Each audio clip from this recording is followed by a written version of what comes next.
Okay, so there are a couple of updates, actually three updates. First is we need to meet individually every group to decide the task. So tomorrow and the day after tomorrow, we will meet all the groups and you will have your 10 tasks or 5 tasks, and we will start working. So that is one update. So tomorrow we will start at 1. So that's the school schedule. Right? So try to be there at the appropriate time. Then I have uploaded all the papers that we have discussed so far. So you can go to papers to read folder. And there are 2 papers that we have discussed. You can open up these papers and read. Third update is I have posted a sample midterm. So this is not, this won't be graded, but you should be able to finish everything in 3 or 4 days. Right? So what we'll do is for the actual midterm, you will get 1 week. So the midterm will post on Thursday. We'll post on Thursday, this Thursday, and you get time until Wednesday midnight. So these are some sample questions for the midterm. Um, Try to finish these in 3 or 4 days. So maybe before Thursday. So 1, 2, 3, 3 days. The 4 days will take. Thursday, I will upload the midterm exam just before class. Just before class, I will upload the midterm exam. It will be due on Wednesday midnight. So, and this midterm will have to be done individually. It's not a group one. So you have to do it. So I have uploaded some questions. These you won't have to finish, but if you want to time yourself, you can try to do this. You can try to finish this midterm exam in 3 to 4 days. So here I have 4 questions that will midterm might also have 4 or 5 questions. So the first question is on location management that we are discussing now. So you might not be able to answer this today, but right after today, maybe tomorrow you will be able to answer this question. The second question is based on the second paper that we discussed. So if you go to paper 3 and you go to paper 2,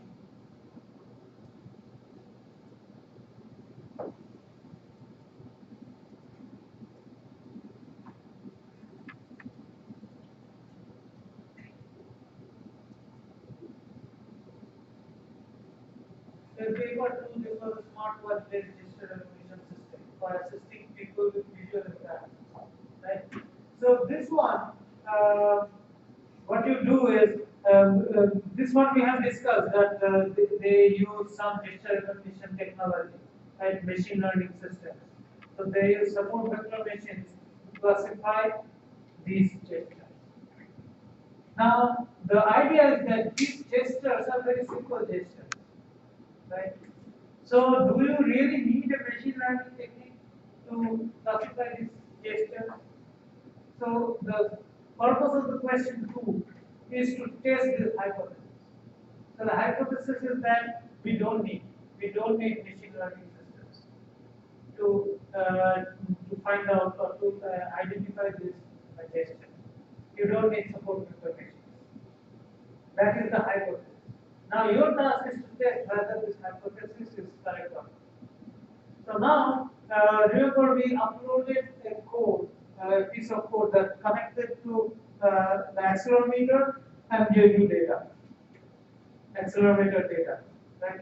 Now we also had a service class where we were writing fall detection algorithm. Remember we called the function call detection and it did some algorithm. So take that piece of code. You don't have to modify anything. Just take that code, right? In that code, instead of call detection, you write another function called gesture recovery. Now in there, you can do many different, you can test many different types of algorithms. So basically, you have a signal, a long signal, and you have to identify whether that signal came from doing this gesture or not. So for example, if we consider the gesture 5 means what? You take the smartphone in your hand and you do this action, right? So if you do this action, then that means in the z-axis accelerometer, you will see a positive z acceleration, right? At some point. That is one task. So that is one way you can see distinguish 5. So you can say that 5, the action 5 is just a positive z. Then you can distinguish 5 from 2 by saying that, okay, I see this entire data point. If there is a positive x movement along with a positive z, so this, then that means it's not 5, it is more likely to be 2. Right? So this kind of algorithm, just simple signal processing algorithm from logic. You don't need any machine learning system. So develop such kind of algorithms to identify these eight gestures. Right? So the mobile app is given to you. So you just need to press a button, do the action, press another button, say that the action stop. Right? So you can modify the code a little bit to say when is the action start, when is the action stop. You do that, and then you collect the data. So you collect the data in this way. Every action you do 8 times, or no, 10 times. Do each sign 10 times, right? And you find out, so there will be 80 executions. So out of 80 executions, you will have to report the accuracy of your algorithm. So each action you are doing 10 times, how many of them was classified as the correct action, how many of them was classified as the deferred action. So that is it. That is the second question.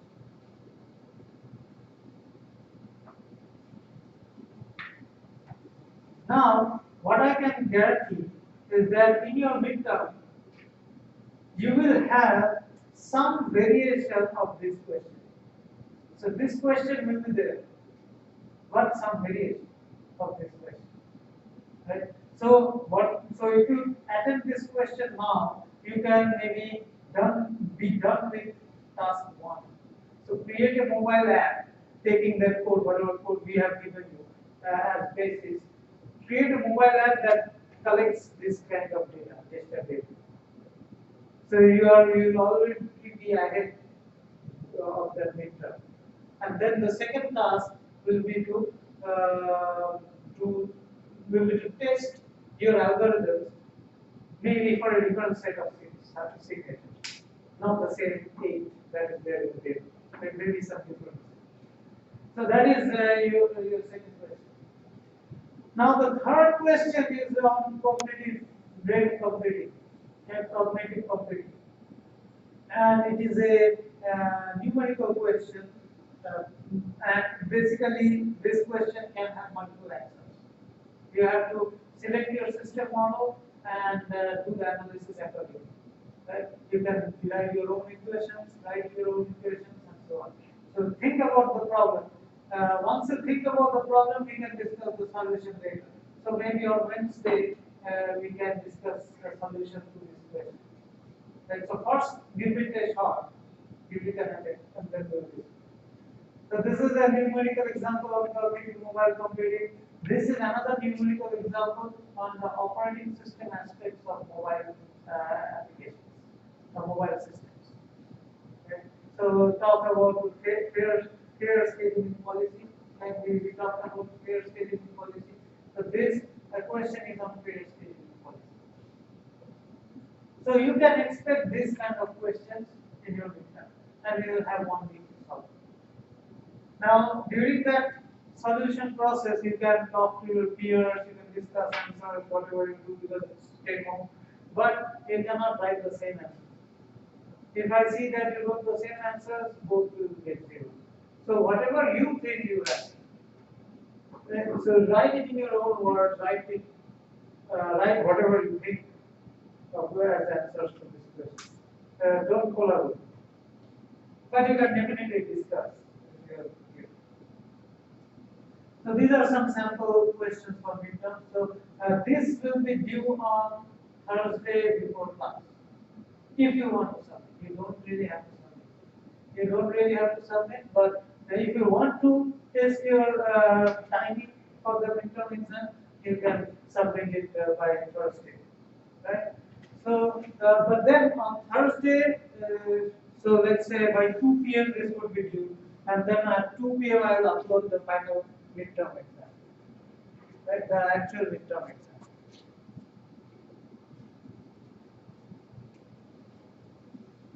So, any questions regarding the midterm?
No questions, sir.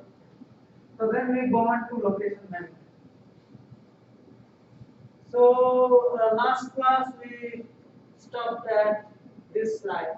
We were discussing some initial system model issues of location management, the system model parameters. Now, one thing that we discussed was that any location management policy will have costs associated with it. And we saw there are many different types of costs. First, there are broadly costs can be classified into two big classes. First class is a fixed cost, which is the infrastructure cost, and the second one is adding cost, which is the search cost, update cost, and handle operation cost. Right? So here, what we are saying is we are saying about the second type of cost. We are talking about the second type of cost.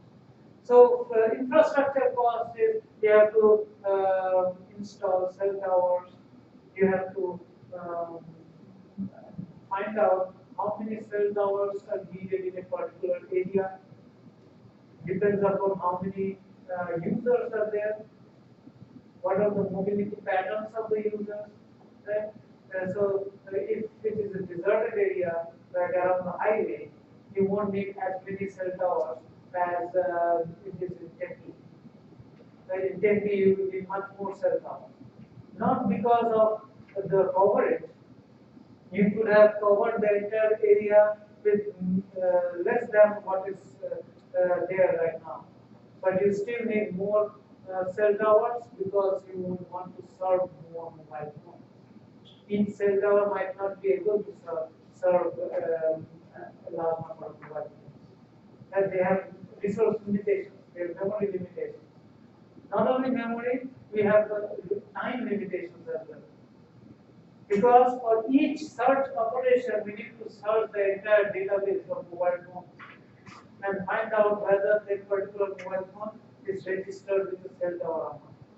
So all those things we need to see, and that is part of the cost.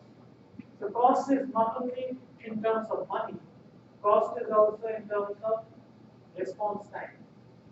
So once I start calling, I shouldn't wait for 5 minutes before it gets connected. Right? So that response time has to be fast. So, and in addition to response time, we have other problems such as energy, power, those kind of things. So, we were discussing what is the or what are the different location information granularities that can be there, and what are the advantages or disadvantages of each type of location granularity. So we said that in order to facilitate the search and in general all connections, we have to keep some form of location.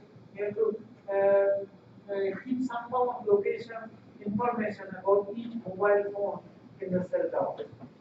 So how do we do that? There are many different options. And what we can do is whenever a mobile host connects to a cell tower, the cell tower can just keep the location that okay, this mobile phone is in cell A, right? And put it in a memory. So that is one form of location keeping, single cell. And but then there is another form of location keeping, location granularity is cell groups.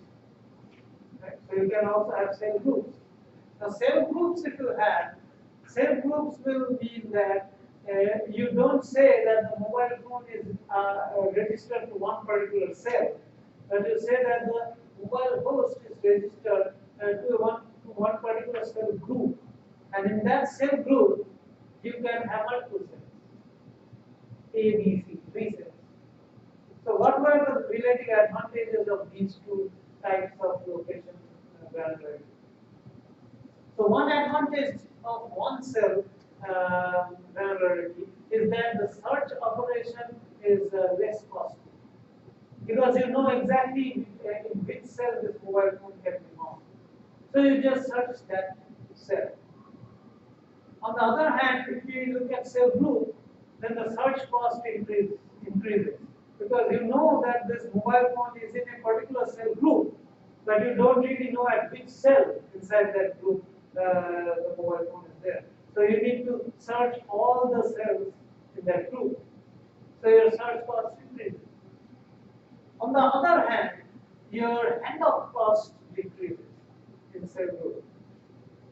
Because in case of one cell, single cell granularity, the moment you change from one cell to the other, you have to do a handoff operation. But in case of cell groups, if you change from one cell to another within the same group, you don't need it. Because you are not changing the group, your location information is not going to change. Unless you move from one cell group to another cell group. In that case, your location information is going to change and you need to do a update operation.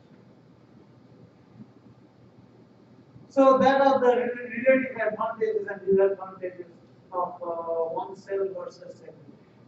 Right?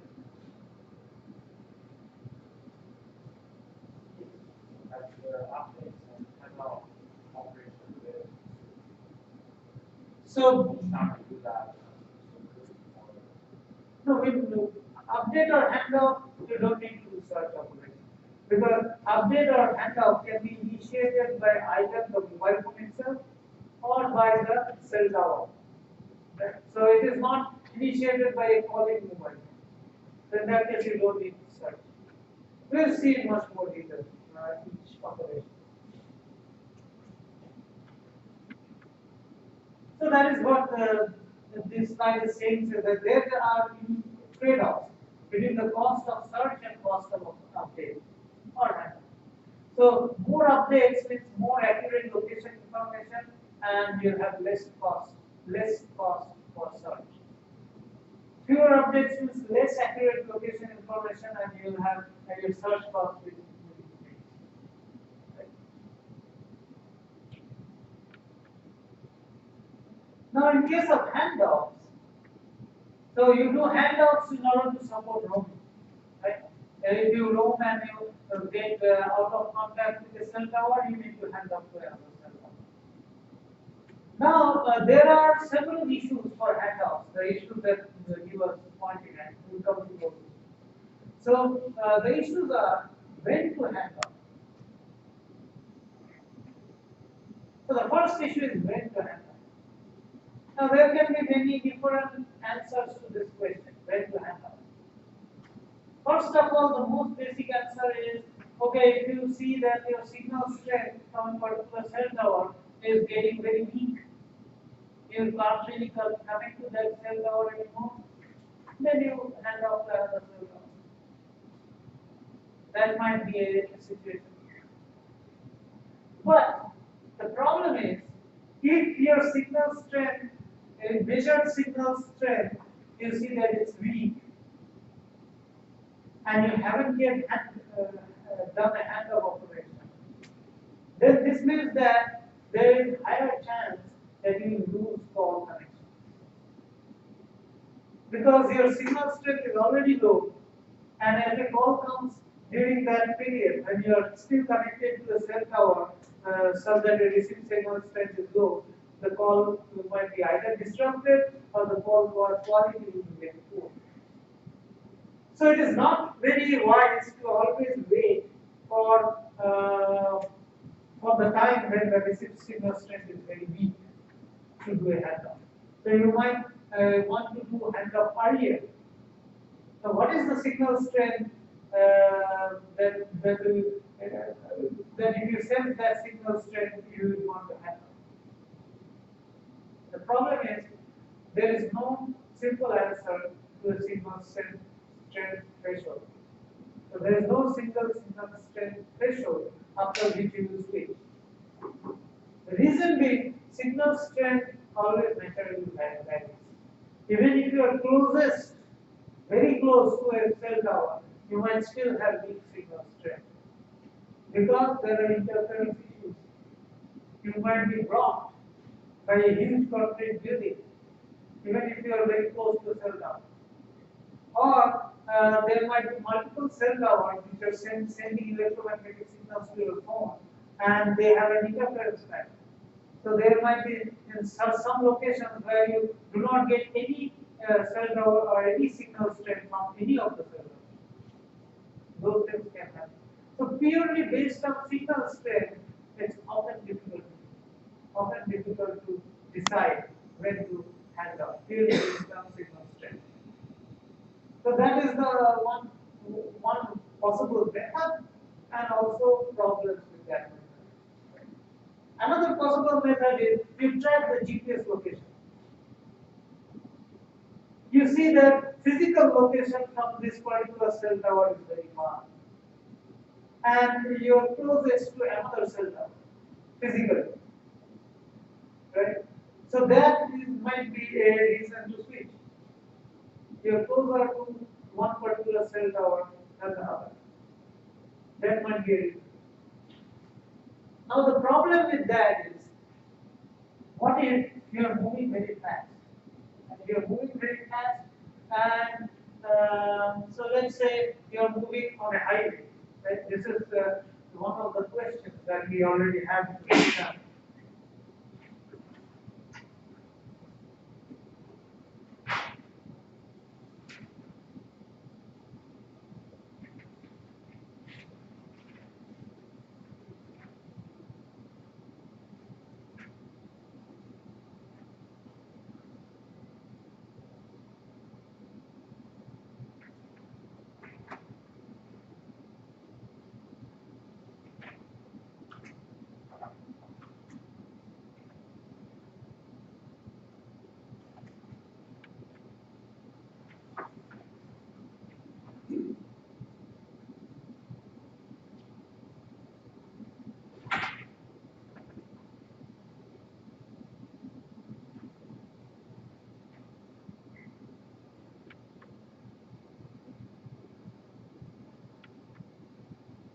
So one possible scenario can be, let's say this is a highway and you have a cell tower at regular intervals.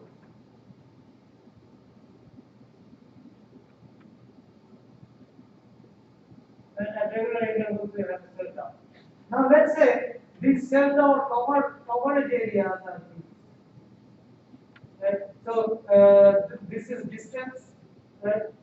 This is distance, and let's say that is received signal strength. R is I. That is what is the short form of received signal So this means that the signal strength is dropping. And this is highest near the cell tower, and the signal strength is dropping as we move away. Typically, the drop is not like this, the drop is like this, but let's assume that this is the case. Now, there is some overlap, right? There is some overlap.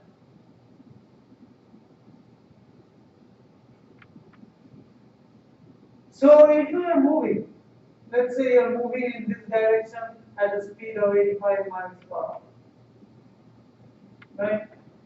When you are here, when you are at this point, you get signal strength from this one, as well as this one.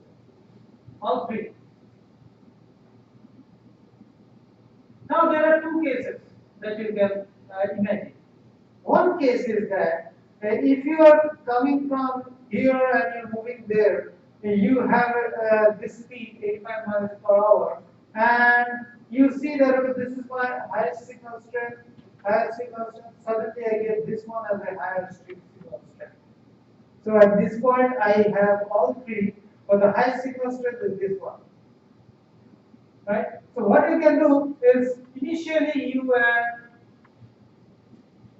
handed off to this cell tower. Then you did a handoff to this cell tower because that was highest signal strength. And then you handed off to this signal tower as you are talking. Right?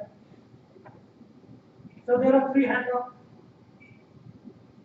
Now what we can do is we can check your mobility pattern. We can say that okay, this was your home. You went and took this route and you got onto the highway, and this is your office. You are to take this exit and come to your office. You never, there are a large number of exits here, right? These are exits. Now from historical data, I saw that you never exit in any of these exits. You always exit here and you come to your office. And let's say this is 8 a.m. in the morning.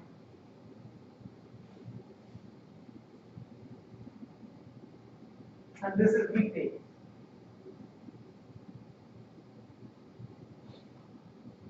So what I can do is I can imagine a handoff operation algorithm or handoff management algorithm that never hands off to the second cell tower.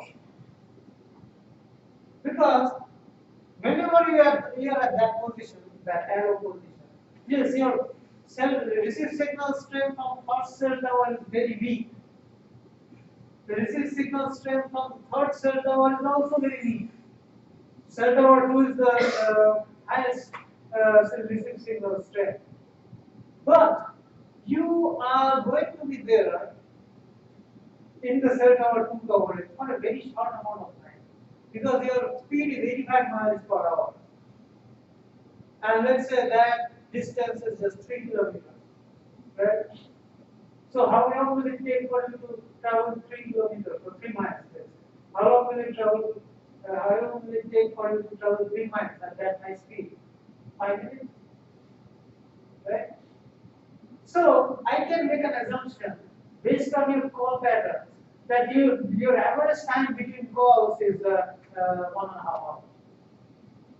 You never get calls within 5 minutes of another one. Right? So I will assume that okay, 1.5 hours is your call. So instead of handing off to number 2, I directly hand you off to number 3. Right? Or I delay the handoff.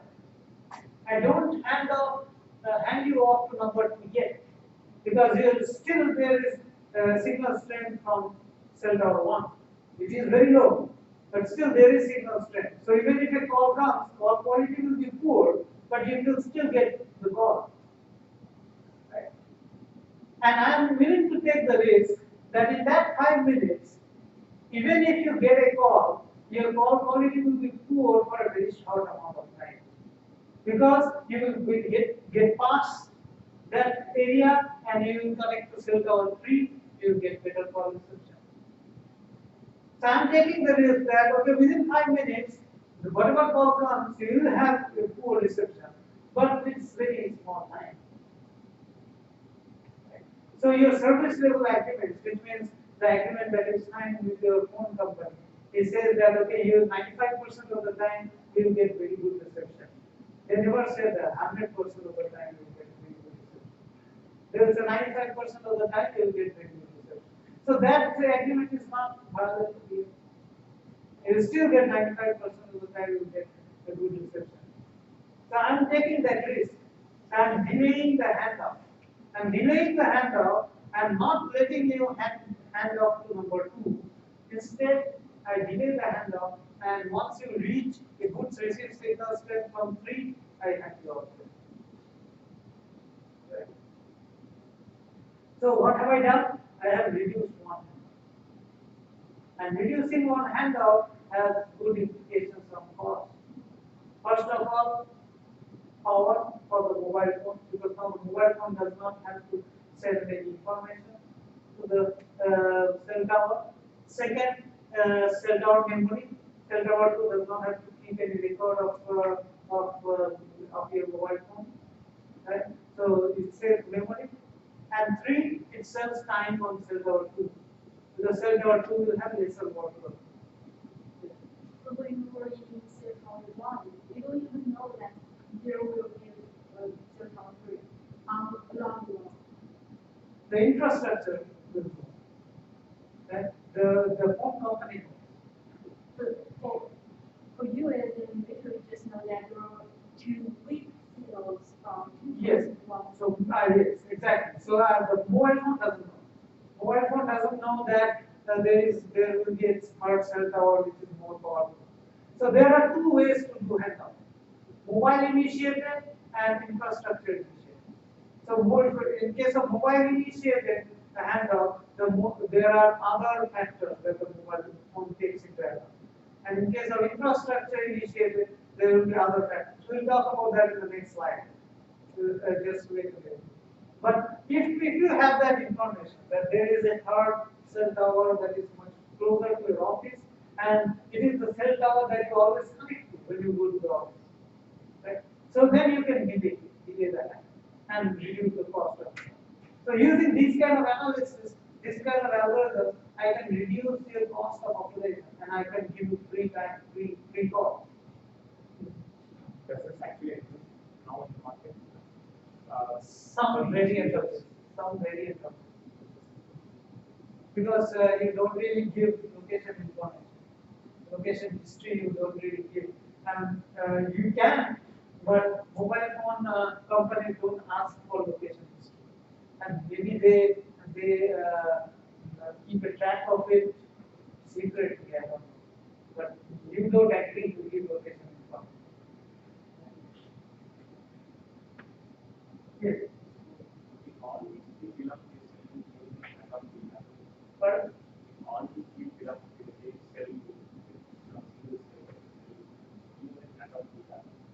in that case, you don't need any handoff. But you still need passage of information within the cell. Within the cell group, you need some information to be stored. We will talk about that. We will talk about forwarding pointers and all that. We will talk about that in a minute. Okay, so that is one way of reducing handoff. Right? Now, yes. So this is the next. Okay.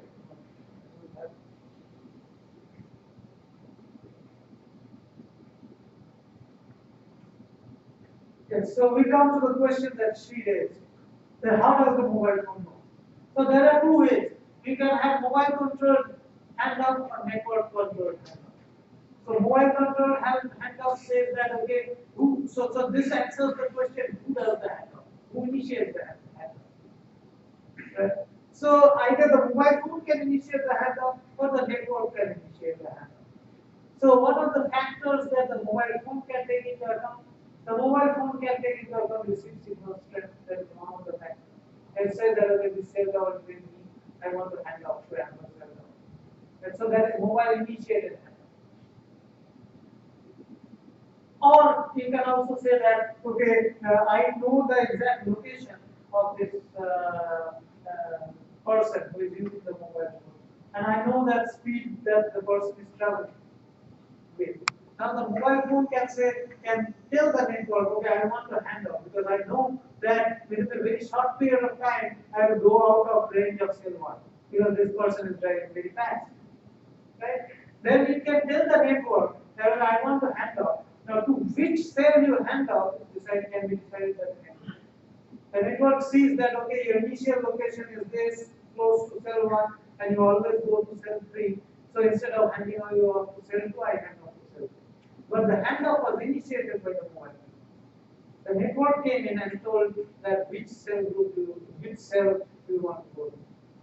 So that kind of handoffs might happen.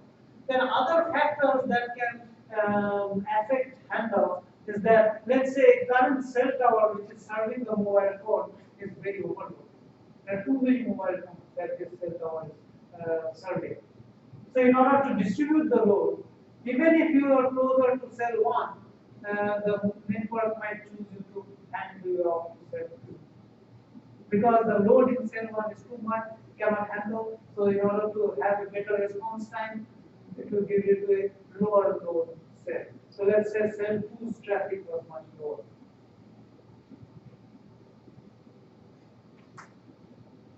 And then the host movement is another thing that we already discussed. So these are several factors which may influence how and when and where to handle.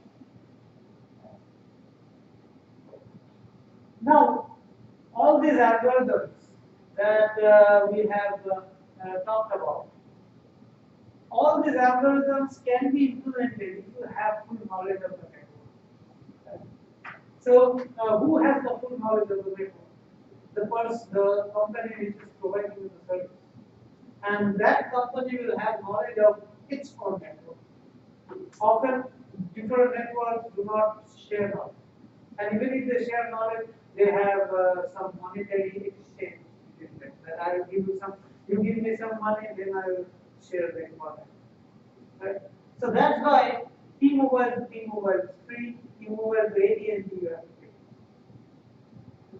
Because this kind of algorithms you cannot employ across providers. The moment you go across providers, then you have to pay extra because there is some monetary agreement between the provider to get those information. Where is the cell group, where is the cell tower, and so on. Okay. So that's why you have those kind of plans. Other considerations are how do I choose, which base stations do I choose? That we kind of discussed this already, but there are these kind of factors that influence their decision. So it can be based on signal strength, it can be based on predicted movement of the mobile host, all the resources available at the base station. So these are some examples.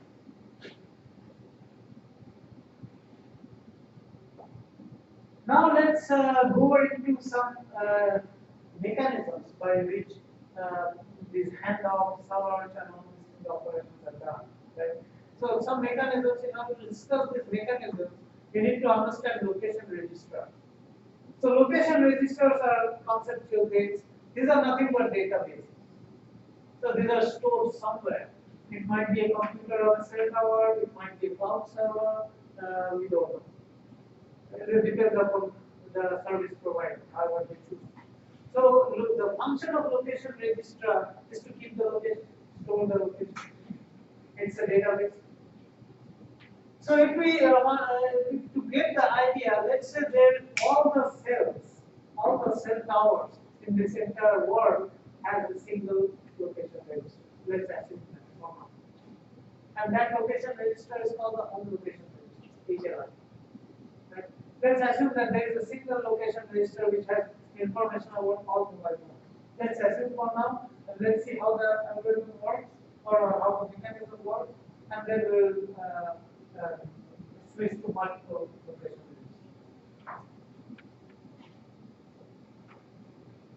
So this is a single LR stream with when the mobile is switching on. So when the mobile is switching on, you have to do a registration operation. Then you have to do a registration operation. So what does it mean by that? When the mobile host is switched on, the mobile will send, it is the mobile initiated operation. So the mobile will send that information to the nearest cell or the highest received signal strength cell or the closest cell. Depends upon a lot of things. So it will send the information saying that okay, I am in your cell to certain cell tower. The cell tower will then update the home location register. Now this home location register can be at the cell tower itself or some other cell tower or in the cloud cell. Don't know. It can be. So you send the information to the home location register. It updates the database. Right. So now you have a database entry that says that the mobile phone name, maybe the mobile phone number. This number is in cell tower C. This number is in cell tower C. So it has that information. Now let's say the mobile phone M moves. So when the mobile phone M moves, there has to be a handoff operation. Right? So how does the handoff operation occur? So when the mobile phone M moves, if it's a mobile initiated handoff, then the mobile can say, okay, I want to be in your cell to cell D. It can send that information like that. So cell D then again updates the home location register. Now there can be two policies, two different types of policies that the HLR does. What the HLR can do is, the first policy is that it takes this mobile phone number and updates its location and creates a new database entry. So in that case, the database has two entries. First entry was mobile phone, comma C, and the second entry was mobile phone number, comma D. Right? It can have two entries and it can search both. Or it can search the database and look for an entry for this mobile phone. It can say that okay, mobile, I already have the entry that mobile phone N, comma C. It can then have a forwarding pointer link to another database entry, which says mobile phone N is in. Right? So what does this forwarding pointer mean? It can have, so anybody, and it will get more clearer when we discuss the search operation. But before that, anybody who searches for this mobile phone, if it finds that mobile phone A, if it finds an entry that mobile phone A, comma C, and it sees a forwarding pointer, then that means that this mobile phone has moved from the cell C to some other place. And you can follow the forwarding pointer link to exactly find out which cell it is. So that is the function of forwarding pointer. So whenever you do handoff, you keep the previous location that you had, but then have a forwarding pointer to another database entry that says that mobile phone N is in cell. So that is another possible policy. So two policies. One is totally remove that previous entry and put this new one. Or second policy is keep both. Third policy is keep both but have a forwarding pointer from C to D. And so it will make it easier to solve.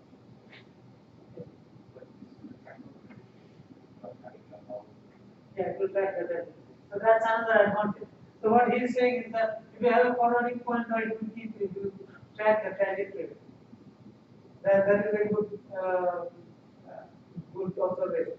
And that is what current systems have. So if you look into if you are interested in criminal cases, like court cases, forensics, this is one form of forensic evidence that is used to show that somebody was there at the site of the crime.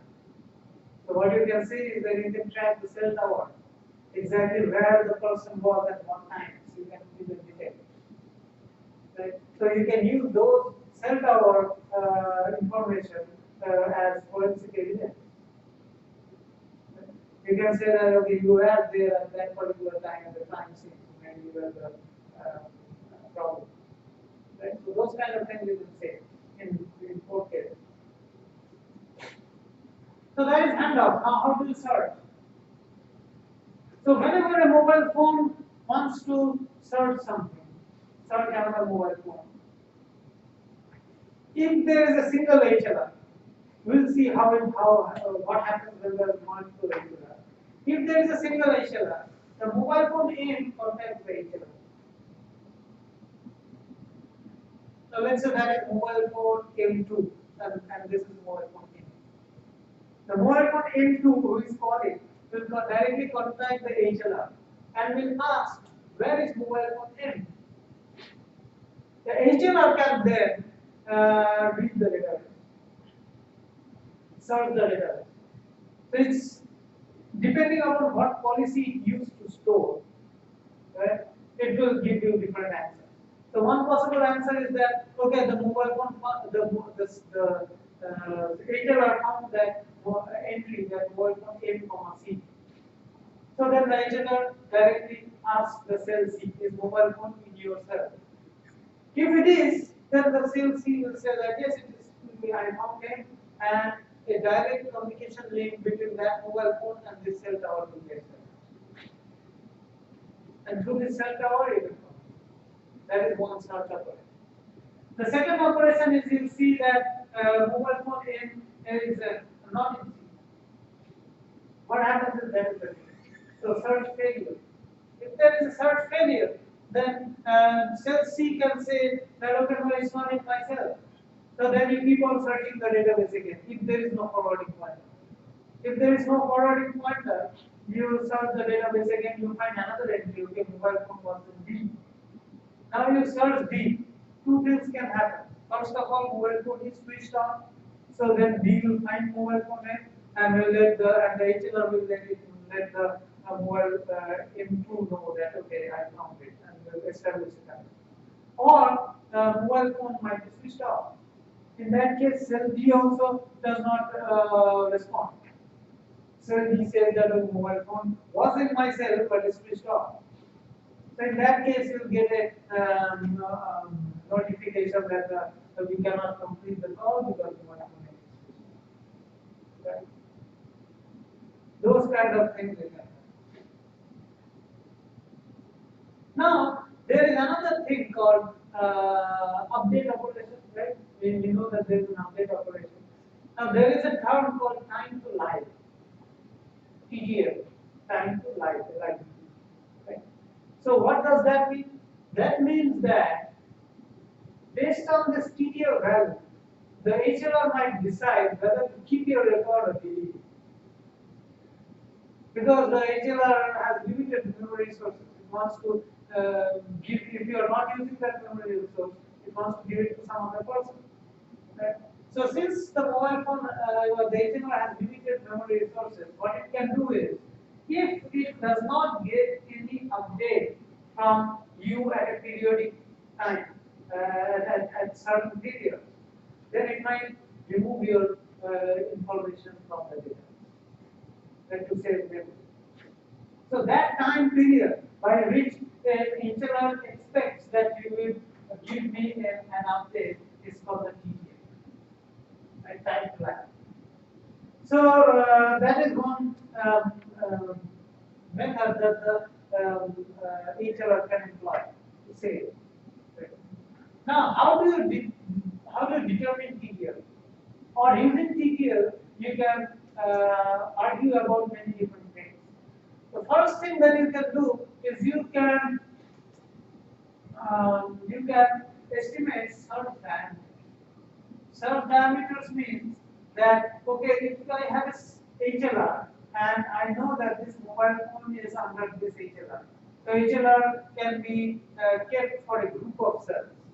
And you can have a group of cells, and those group of cells are under the HLR. Right? If that is the case, then you can determine how many cells do I need to solve in order to find this mobile phone. So how do you do that? What you can say is that okay, TTL, I am expecting a update within that amount of time, and I know in this area there are highways and streets. So the maximum speed that a car can take is maybe 50 miles per hour. Right? So by multiplying 50 miles per hour with the TTL, I determine, okay, during this time, because last time I got an update was 1 TTL back. So within this time, the car might have moved a maximum distance of maximum speed multiplied by TTL. Right? So I only search cell towers in that distance. I do not search other cell towers. Because it's impossible for the phone to reach those other cell towers. So that is how you can determine search diameter. So you can optimize search diameter. You can reduce search diameter. So why do you want to reduce search diameter? To reduce search cost. The lesser the diameter, the lesser the cost. Right? So those are optimizations or enhancements that you can do to the single LR scheme. Right? So this assumes that you only have a single HLR.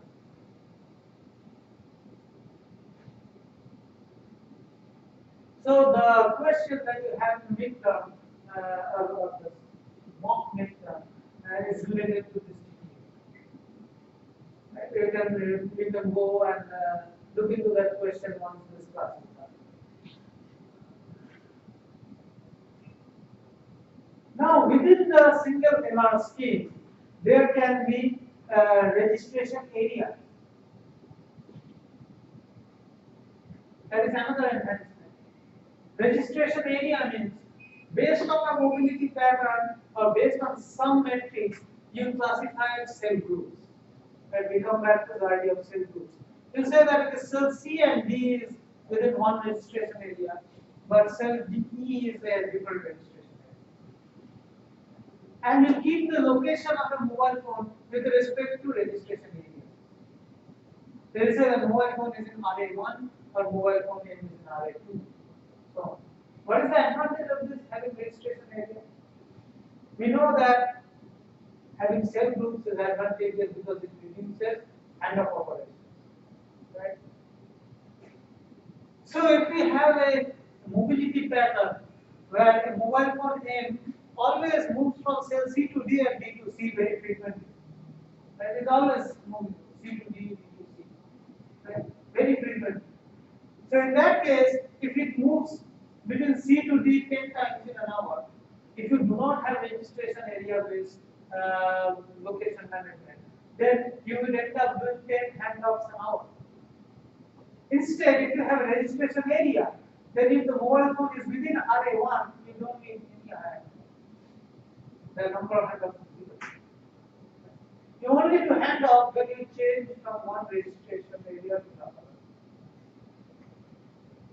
So within the single LR scheme, this is another optimization that you do.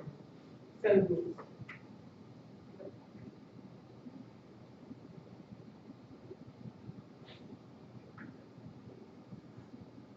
Now these properties we have already discussed, but let's go over them again. So it reduces update cost if you have registration area based. It bounds the search cost.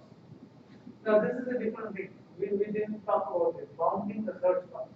It definitely increases search cost if you do not have registration area. But it also bounds the search cost. What you can do is, based on whatever decisions you make, you can say that a registration area can have at most 10 cells. So then you are ensuring that this, in order to find a particular mobile phone, you will not do any more than 10 searches. So even if the search cost is infinite from 1 to some value, it is never infinite. You don't ever end up searching all the cells, right? You at most search 10 cells, and you will find the phone. So that is it is bounding the search. Right?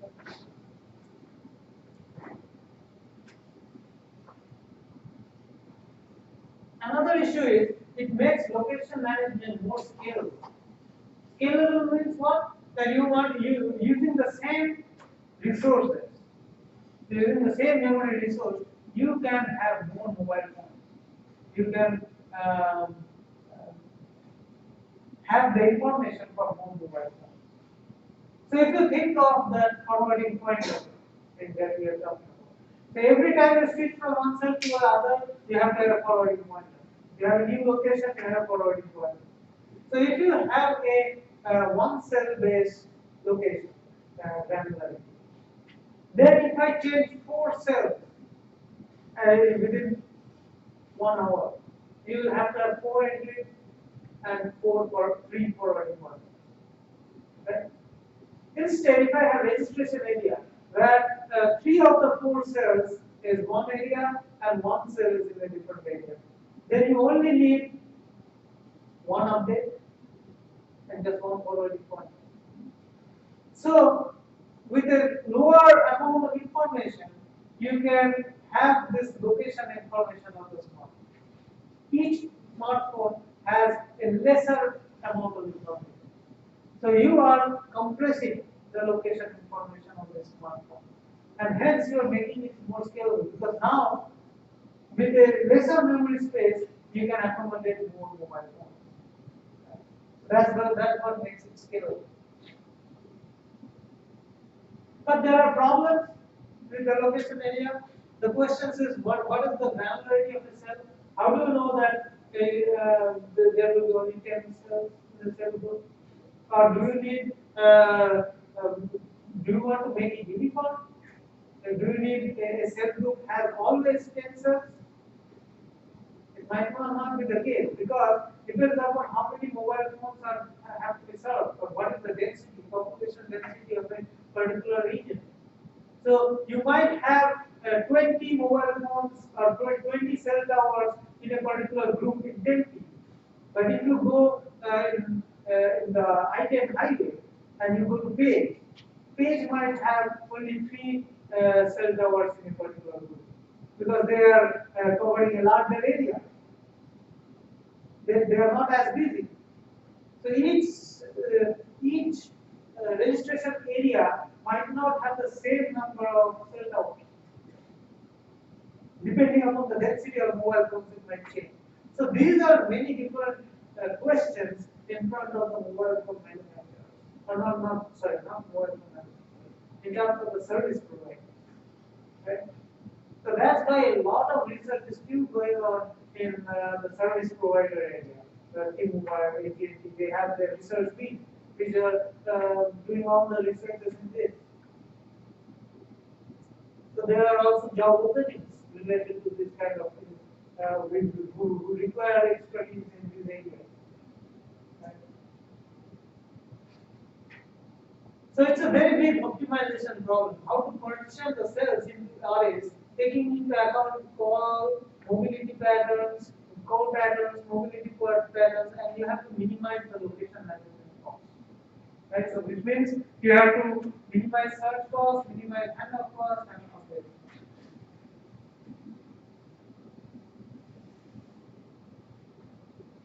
Many other optimizations can be done.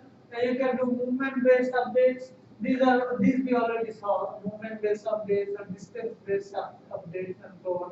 Forwarding pointers we already discussed. Now you can also have location replication. That is one thing that we do not discuss. So replication here we are going from one single location register-based technique to multiple location register-based technique. So now imagine that if there are so many mobile phones that you cannot just use single location register. It will just burst out. There is not much space to accommodate all the mobile phones in the world in a single database. So let's say you have multiple databases. Now, how do you distribute mobile phones among these databases? That is an important question. So now imagine that there are multiple databases and each database has multiple cells. Right? So imagine that hierarchy. So it's a complex thing to imagine.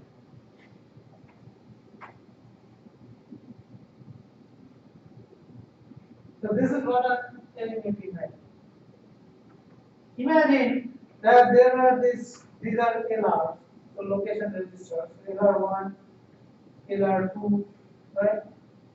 And let's say this is LRN, so N location registers.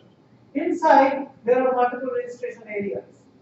There is an area 1, 2, 3, right? So these are arrays, array1, array2, array3, right? And inside each array, there are multiple cells. So this is cell 1, cell 2, cell 3, and so on.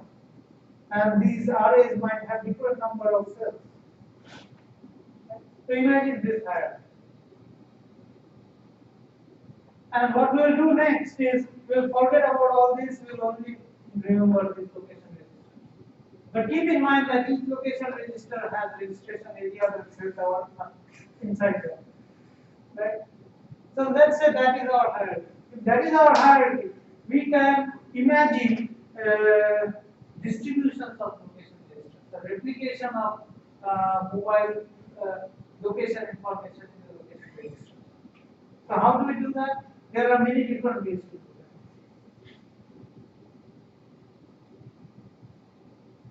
that. So one is flat replication, which means there are so many location registers, right? And each of them have different registration areas, and each registration area have different cells. But you have to keep the location information in some location registrar, right? So let's say this is the way the location registrars are organized. So this is called flat replication. What is this way? Whenever a mobile phone wakes up, it randomly chooses one location register. Let's say it chose location register 6. That is randomly chosen out of 16. Right? So you choose one, and then you choose k other location registers. And what you do is you replicate your location information in those k other location registers. So what are k minus 1? So among the 16 location registers, a mobile phone has its location information replicated in k of the location register. Now you can argue about search and update cost. So let's say there are n location registers and k replications. What will be the update cost in terms of how many times you have to update?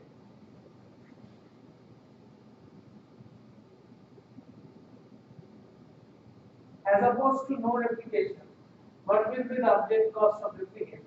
If no replication update cost is 1, what is the replication update cost?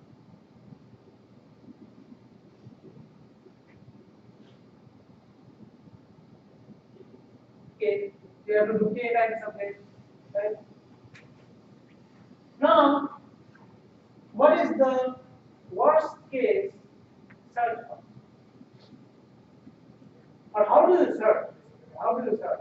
So if a calling mobile phone is here, what it can do is it can randomly select the location register to search. So let's say it's randomly selected LR12, right? Now how do you search? LR12 doesn't have the location information for the mobile phone. It does not. Now in this setting, what happens is that every location register has a forwarding pointer to the next one. So what I can do is, if I randomly search LR12, I have a forwarding pointer to LR13. I have a forwarding pointer to LR14, and I see that LR14 has the location of that point. So now tell me, in this flat replication, what's the worst case search cost? Given that there are n location registers and k uniformly distributed replications. Worst case search cost.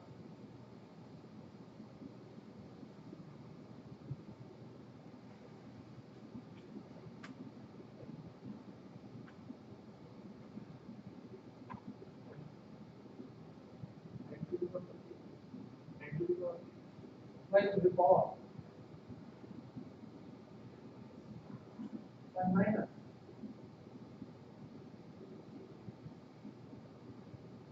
Take the example here. What is the worst case here? There are 16 and let's say k is 4. What is the worst case? The worst case is I I initially do a search here, LR 11. So I have a forwarding pointer to 12. So that's the second search first. So 1, 2, 3, 4, and I get them. So maximum 4 search. So if we generalize, what happens? How many searches do we have to do?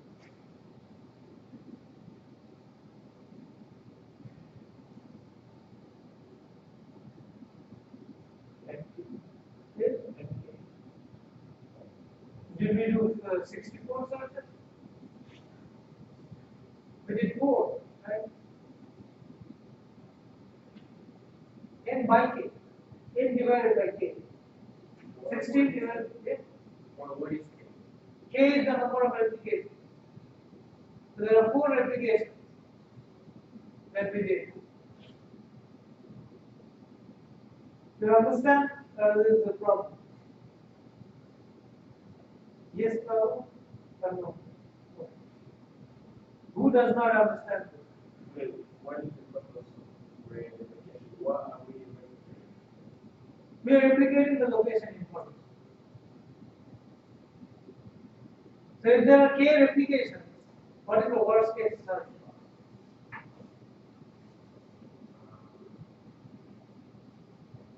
Say, and N over k, right? N by k. because there will be Yeah, so what you do is randomly select this location register. This is the worst case because it's just after the location register to where my location was. So I just missed it. If I missed it, then I have forwarding pointer to 12, I have forwarding pointer to 13, and then 14 I will get it. I will get the location. What if I didn't do any replication? So k was just 1 n, right? So 16 times I have to search. So if I increase replication, what is happening? My search cost is reduced, right? But my update cost is increased. So if k was 1, I only have to update 1. But if k is 4, I have to update 4 different locations. So this shows that there is a trade-off between search and update cost. The moment you take some decisions to reduce the search cost, it increases update cost. So k, you have to find the optimal value of k that has the best search cost and the best update cost. Now, what is the best case search cost here? 1. You just happen to search the place where the 1 was. So what is the average case? So 1 plus n by k. So this is how you analyze a flat replication. Now there can be another hierarchical replication, tree-based replication. So what is this replication?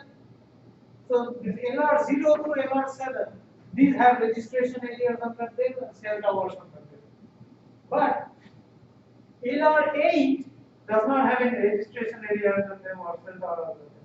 What LR8 does is that it takes LR0 and LR1 and whatever information is there in LR0, whatever information is there in LR1, keeps it in LR8. So LR8 is the sum of information of LR0 and LR1. LR9 is the sum of information between LR2 and LR3. LR12 is the sum of LR8 and LR9.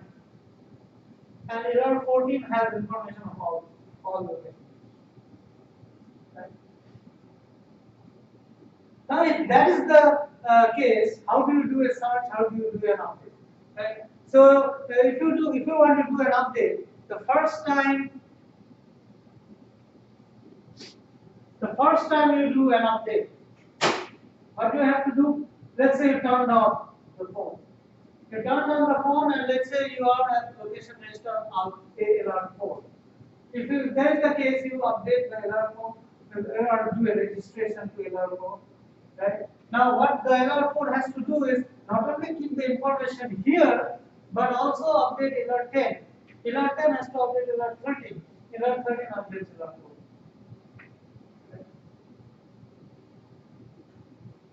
So what is the update cost? Worst case update cost? login. Right? However, when you registration, you have to just do login. This might be more than K or less than K. Doesn't matter what is K. If you compare it with track replication. If you compare it with track replication, this might be more than or less than K. We don't know. Right? Now, how do you do the search? In order to do a search, you need to find the location of the mobile phone. So let's say I want to search a mobile phone who is here. I'm here and the mobile phone is here. So I tell my location register LR4 that I want to search a mobile phone who is here. Will LR4 have the information? No. Then LR4 will search LR10. Will LR10 have the information? Yes. Right. So the best case, no, that is a reasonable case. Now what is the worst case search first? LR0 is here and my caller mobile phone is here and calling mobile phone is here. Right? So how many searches do I have to do? 3. Why? I search here, oh yes, 3 here. So no, in general, login. So here search cost is login, update cost is also login. So using it, yes. Will that be the same for any? So that is the worst case. So you have to find out the average. Average case will be different. So that is a different architecture which gives you a different values for search and update cost, and it gives you a different trade-off. So which one is better, you don't know. One thing is that in case of a flat replication versus the tree-based replication, can we have the same type of database for both? So let's say we have a database or we have a system, a computing system that can store 50 mobile phones. Can we use it for both the flat replication as well as the tree-based replication? Turns out that in case of flat replication, we can have location registers that have the same capacity. But in case of tree-based, we cannot. Because the capacity of LR8 has to be at least the sum of the maximum capacity of LR0 and LR1. So LR14 has to be much more capacity than any of these location registers. So what we can have is these can be low capacity systems. These have to be high. Those are higher than the highest. So we don't need to spend money in buying high capacity systems for all the location registers. And we can have these as very low, these as moderate, these as high, and that is very high. Right? So that's how we can spend, because the highest costing machine is just one machine. And the lowest costing machine is so many. So we can spend the money buying low cost, a large number of low cost machines, then a moderate number of medium cost machines, then another smaller number of higher cost machines, and one machine which is very high capacity. So we can optimize the cost that way. And so that is the difference between that and tree-based. So we'll stop here. There are many issues which remain undiscussed. It's not possible to discuss because we need an entire new course on this location management. But these are the purpose of this presentation was to give you ideas of what it is. And now you have to go and research on specific ideas. So this particular topic is very important for having for getting jobs at service providers, T-Mobile, TCM. If you have this information, then please. Okay, so you start doing the midterm. Let me know what is the difficulty of this, or whether there is enough time. If you get 1 week of time, can you solve the questions that I have given? Let me know by Wednesday, and we'll have an midterm of the. I'll do the rest and come back. Awesome.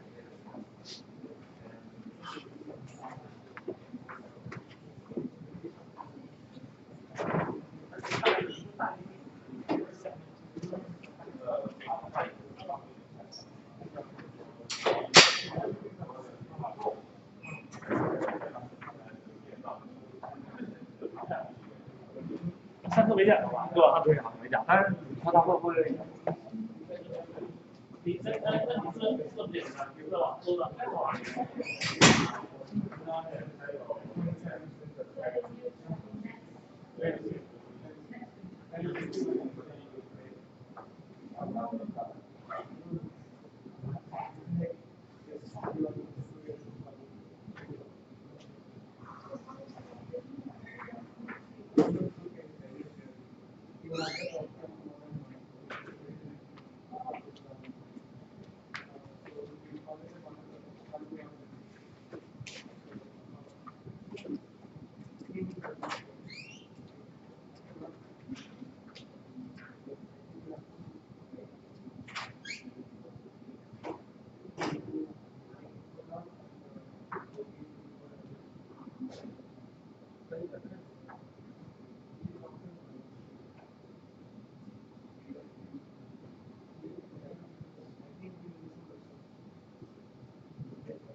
Yeah.